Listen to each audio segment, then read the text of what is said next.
Pernah nggak sih Anda pengen banget berubah, benar-benar berubah dari dalam, tapi rasanya kok susah banget?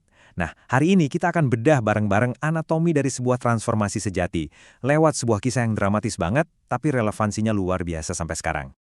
Rasanya kita semua pernah ya ada di titik itu, merasa terjebak dalam kebiasaan atau pola hidup yang sama, pengen banget keluar tapi kok rasanya nggak punya kekuatan. Ini perjuangan yang sangat manusiawi. Nah, dalam pembahasan kita kali ini, kita akan coba gali lebih dalam dilema ini dan cari jalan keluarnya bersama. Oke, untuk benar-benar ngerti, yuk kita lompat ke sebuah kisah yang luar biasa tegang dari Injil Yohanes. Adegan ini, wah ini benar-benar menangkap esensi dari perasaan terperangkap yang tadi kita bahas. Coba bayangin ya, suasananya pagi-pagi di bait Allah. Tenang, Yesus lagi ngajar, orang banyak mendengarkan. Tapi, ketenangan itu sebentar lagi bakal pecah oleh sebuah konfrontasi yang gak terduga. Dan tiba-tiba, para pemuka agama ini nyeret seorang perempuan, melemparkannya begitu aja di tengah-tengah kerumunan, di hadapan Yesus. Dia dijadikan tontonan, pusat dari sebuah penghakiman massa yang kejam. Mereka langsung menodongkan pertanyaan. Tapi ini bukan pertanyaan biasa loh, ini jebakan Batman. Apapun jawaban Yesus, dia bakal kena. Kalau dia bilang jangan dirajam, dia menentang hukum Musa. Kalau dia bilang rajam, dia menentang hukum Romawi. Serba salah kan? Nah, disinilah kerennya jawaban Yesus. Alih-alih kejebak, dia justru membalikkan meja. Dia nggak fokus ke dosa perempuan itu, tapi dia menyorot langsung ke dalam hati para penuduhnya. Sebuah plot twist yang brilian. Dan wow, kata-kata itu nancep banget. Satu persatu, mereka pergi dalam diam. Mulai dari yang paling tua, yang mungkin paling sadar akan dosanya sendiri. Kerumunan yang tadinya riuh buat menghakimi, sekarang bubar. Akhirnya, tinggal Yesus dan perempuan itu aja. Yesus ngasih belas kasihan, bukan hukuman. Tapi, perhatiin deh kalimat terakhirnya. Jangan berbuat dosa lagi. Ini perintah yang jelas, perubahan harus terjadi. Jadi, pertanyaannya sekarang, gimana caranya? Nah, sumber teks kita ini ngasih sebuah titik awal yang kedengarannya logis banget, bahkan modern. Katanya semua perubahan itu mulainya dari dalam, dari pikiran kita. Ini nih, logikanya runut banget, kayak rumus. Premisnya simpel. Perasaan kita itu datangnya dari pikiran kita. Jadi, kalau kita bisa ngendaliin pikiran kita, titik awalnya ya berarti kita bisa dong ngendaliin emosi kita juga. Masuk akar kan? Nah, ini kan resep self-help yang sering kita dengar ya. Ubah pikiran, nanti perasaan ikut berubah. Perasaan yang berubah akan mendorong tindakan yang beda. Dan tindakan-tindakan baru ini lama-lama akan membentuk ulang seluruh hidup kita. Kelihatannya gampang banget ya, seolah-olah cuma butuh niat dan tekad aja. Tapi kalau segampang itu, kenapa ya kita masih sering banget gagal? Kenapa kita sering balik lagi ke pola yang lama? Dari mana sih kekuatan buat bener-bener ngubah pikiran kita secara mendasar itu datangnya?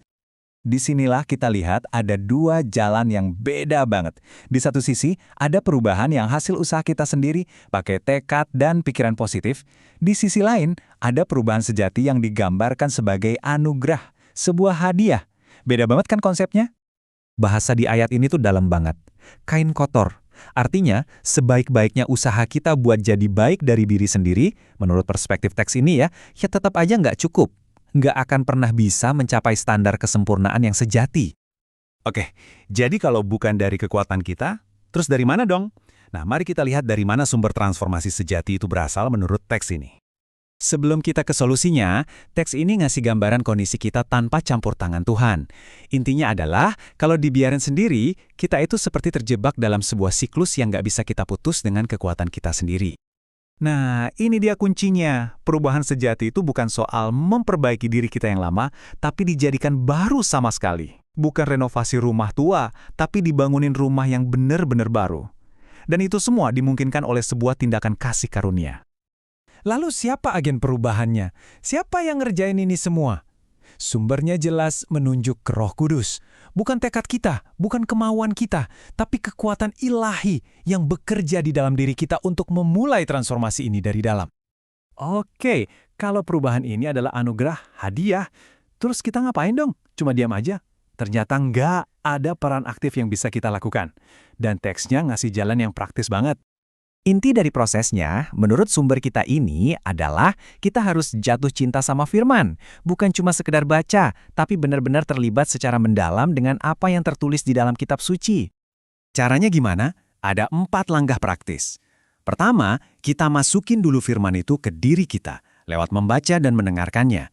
Kedua, kita endapin, direnungkan, biarkan itu meresap. Ketiga, kita dengerin baik-baik apa sih pesannya buat kita secara pribadi. Dan yang paling penting, keempat, kita lakukan, kita praktekkan dalam hidup sehari-hari. Dan hasilnya? Wah, digambarkan dengan indah banget di sini. Bukan cuma beberapa bagian diri kita yang jadi terang, tapi seluruhnya terang benderang. Sebuah transformasi total dari dalam keluar. Jadi kalau kita simpulkan, poin utamanya jelas. Perubahan sejati itu bukan soal berusaha lebih keras. Capek kan kalau gitu terus? Ini tentang menerima sebuah kehidupan yang baru dan secara aktif ngasih ruang buat Roh Kudus bekerja di dalam diri kita. Dan akhirnya, setelah semua penjelasan ini, sumbernya ninggalin kita dengan satu pertanyaan. Bukan cuma informasi, tapi sebuah undangan. Sebuah tantangan pribadi untuk Anda renungkan. Apakah Anda benar-benar mau mengalami perubahan yang mendalam dan langgang ini dalam hidup Anda?